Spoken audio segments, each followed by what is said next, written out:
ગુજરાતના ગુંડાઓ, તોડબાજો, માફિયાઓ, લૂંટનારાઓ ભાજપના પટ્ટા પહેરીને બેફામ ફરે છે. કોઈ એને રોકવા વાળું નથી, કોઈ એને કહેવા વાળું નથી. અને પોલીસ તો નાનો માણસ હાથમાં આવે તો સિંઘમ બની જાય છે. એક ગરીબ ખેડૂત ગામડેથી ગાડી લઈને શહેરમાં વિસાવદર કે ભેસાણમાં આવે તો ચોકડી ઉપર સિંઘમો ઊભા હોય છે. આ નથી પહેર્યું, ઓલું નથી પહેર્યું, લે ભાઈ લુગડાય કાઢી લે. હવે આટલું જ વધ્યું છે. અને ગુંડાઓ જંગલ ખોદી નાખે, રેતી ખોતરી જાય, બેલા કાઢી જાય, દારૂ વેચે તો સિંઘમ સાહેબોની ઓકાત નથી કે એક શબ્દ પૂછે ભાઈ તું ક્યાંનો છો. ભાજપના પટ્ટા પહેરીને ફરે છે ગુંડાઓ બેફામ. કોઈ રોકવા વાળું નહીં, કોઈ ટોકવા વાળું નહીં, કોઈ કહેવા વાળું નહીં. દોસ્તો એક તક મને આપો, જો આ ગુંડાઓને હમાનમા ન કરું તો બીજી વાર હામો નહીં મળે. ભાજપના પટ્ટા પહેરીને મન ફાવે એવી દાદાગીરી ગામડાની અંદર નહીં જેવો ભાજપ વાળો હોય, આખા ગામને દબાવતો હોય. સરકારી યોજનાઓ આવે કોઈ પણ ગામમાં ભાજપની ટોળકી વેચી લે. ગામના માણસોને સરકારી યોજનાનો લાભ ન મળે. ખેડૂતને સાધન સહાયની અનેક યોજનાઓ બની છે, પોર્ટલ ખુલે, અરજી કરો ન કરો તો પોર્ટલ બંધ. આવું સાચું બોલ્યો કે ખોટું બોલ્યો? ભાજપના મળતિયાઓને પાક વીમો મળે, ભાજપના માણસોને તાર ફેન્સિંગની યોજનાનો લાભ મળે, ભાજપના માણસોને સબસિડી વાળા ટ્રેક્ટર મળે. અને તમને તો એક નાનો એવો ખેડૂત ખાતેદારનો દાખલો કઢાવવા જાવ તો મામલતદાર 50 ધક્કા ખવડાવે. આ વાત સાચી છે કે ખોટી? આપણે જ્યારે જઈએ ત્યારે સર્વર ડાઉન. આ ચૂંટણીની અંદર ભાજપના સર્વર ડાઉન કરો એવી વિનંતી કરવા માટે આવ્યો છે. દોસ્તો આ વિસ્તારમાં ભાજપના નેતા બનીને ગાડીની આગળ ભાજપના પટ્ટા મૂકીને ફરનારી ટોળકીની સંખ્યા બહુ મોટી છે.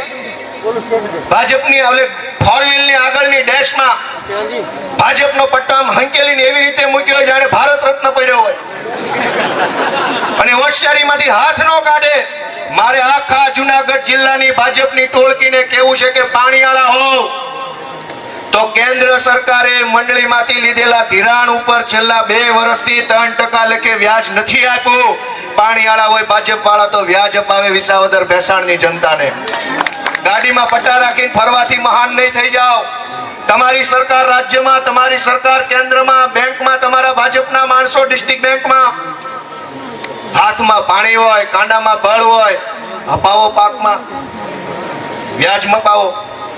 દોસ્તો આ ભાજપના માણસોએ પાક વીમો બાકી છે, એ તો યોજના બંધ થઈ ગઈ. 2019 ની અંદર અનેક ખેડૂતો પાસેથી પાક વીમાના નામે કાપી લીધા પૈસા. અનેક લોકોને પાક વીમો મળ્યો નથી. 2019 નો પાક વીમો હજુ સુધી બાકી છે. 500 કરોડ કરતા પણ વધુ રકમ ખેડૂતોને ચૂકવવાની બાકી છે. તો કોઈ ભાજપ વાળો બોલશે નહીં. ટિકિટો જોતી હોય તો લાઈન લાંબી, હોદ્દા જોતા હોય તો લાઈન લાંબી, ગામને ડારો કરવો હોય તો લાઈન લાંબી, ધમકાવા હોય તો લાઈન લાંબી. પણ ગામનું કામ કરવું હોય તો એકેય ભાજપ વાળો ક્યાંય દેખાતો નથી ને. એટલે હું વિનંતી કરવા આવ્યો છું કે એક ભરોસો આ નાના છોકરા ઉપર મૂકી જવો, એક નાના માણસ ઉપર એક ભરોસો કરો, એક તક આપો. દોસ્તો સૌથી મહત્વની બાબત, ખરીદી કેન્દ્રો, નાફેડમાં ટેકાના ભાવના ખરીદી કેન્દ્રોમાં ભાજપના માણસોની એજન્સીઓ હોય. 4-5 એજન્સી જે નક્કી થાય એ ભાજપની ઓફિસમાં નક્કી થાય કે કયા કાર્યકર્તાને એજન્સી ફાળવવી. અહીંયા મુખ્યમંત્રી આવે, અહીંયા કૃષિ મંત્રી આવે માંડાવડી યાર્ડમાં તો ખેડૂતોના મસીહા બનીને આવે. ખેડૂત જેવા લુગડા પહેરવાથી ખેડૂત ન બની જવાય. ખેડૂત જેવું કાળજું હોવું જોઈએ, ખેડૂત જેવું મોટું મન હોય એ ખેડૂત બની શકે. લુગડા તો ગાંડોય ખેડૂત જેવા પહેરલે રેલવે સ્ટેશને ફરતો હોય. દોસ્તો આ ખરીદી કેન્દ્રોની અંદર ભાજપના ગુંડાઓએ દાટ વાળ્યો છે.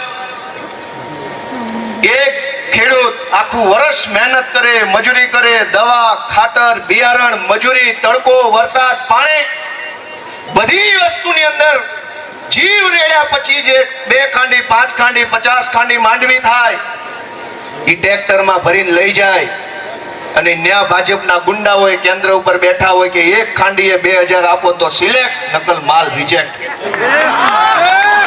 એને કોઈ કહેવા વાળો નથી. આ ભાજપની અંદરથી 76 જણા તાલુકા પંચાયત, નગરપાલિકા, જિલ્લા પંચાયતની સંસદ મળીને 76 જણા વિધાનસભામાંથી ચૂંટાયા છે. એક પાણીવાળો હોય, તો બોલવું જોઈએ કે ખાંડી 1000ની કટકી કેમ લેવામાં આવે છે, પણ નહીં બોલે.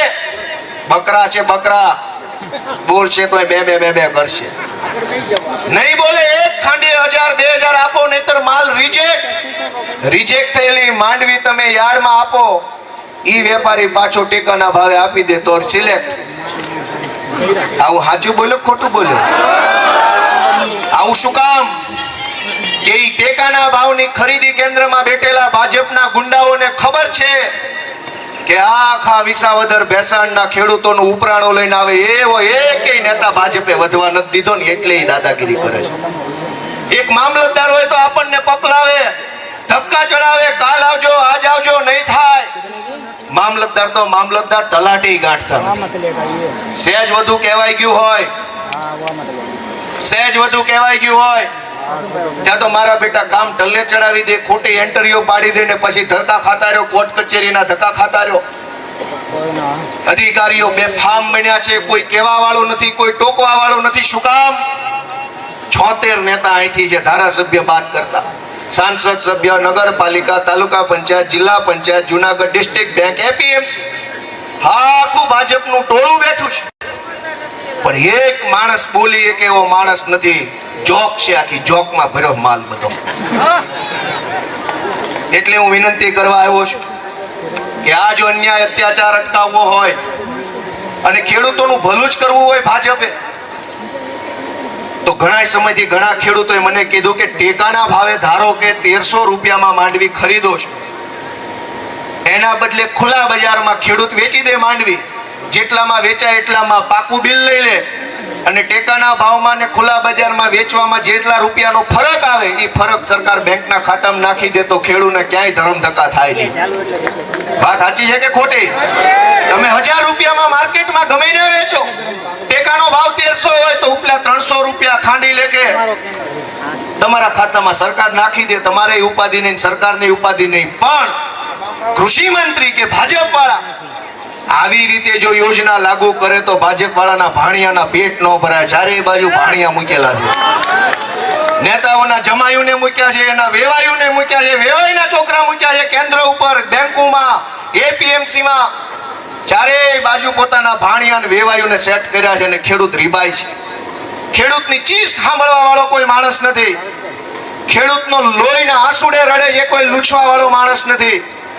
દોસ્તો, સાથીઓ, વડીલો, યુવાનો, હું તમને વિનંતી કરું છું કે એક વખત મને તક આપો. અમે ઘણું કંઈક કરવાની ક્ષમતા રાખીએ છીએ, ઘણું કરવાની તમન્ના છે, ધગશ છે. એક તક મળી જાય ને તો રૂડું કામ કરીને બતાવું છે, આખું ગુજરાત જો એવું કામ કરીને બતાવું છે. આ જયકરભાઈ વસાવા એમના વિસ્તારમાં કાયમ ફાઇટ આપે, એ જોઈને અમને એમ થાય કે અમારો વારો આવ્યો ને તો આનાથી ઊંચું કામ કરીને બતાવે. અને હું ચૈતરભાઈ બે જો હરીફાઈ કરીએ તો રૂડું કોનું થાય? રૂડું સમાજનું થાય અને ભૂંડું ભાજપનું થાય. અમને એ વાતની તમન્ના છે કે હું આવું કરી શકું. પણ દોસ્તો, હું તમારી પાસે આશા લઈને આવ્યો છું કે આ વિસાવદર ભેસાણ જુનાગઢ ગ્રામ્યની ચૂંટણી એ સામાન્ય ચૂંટણી નહીં રહે.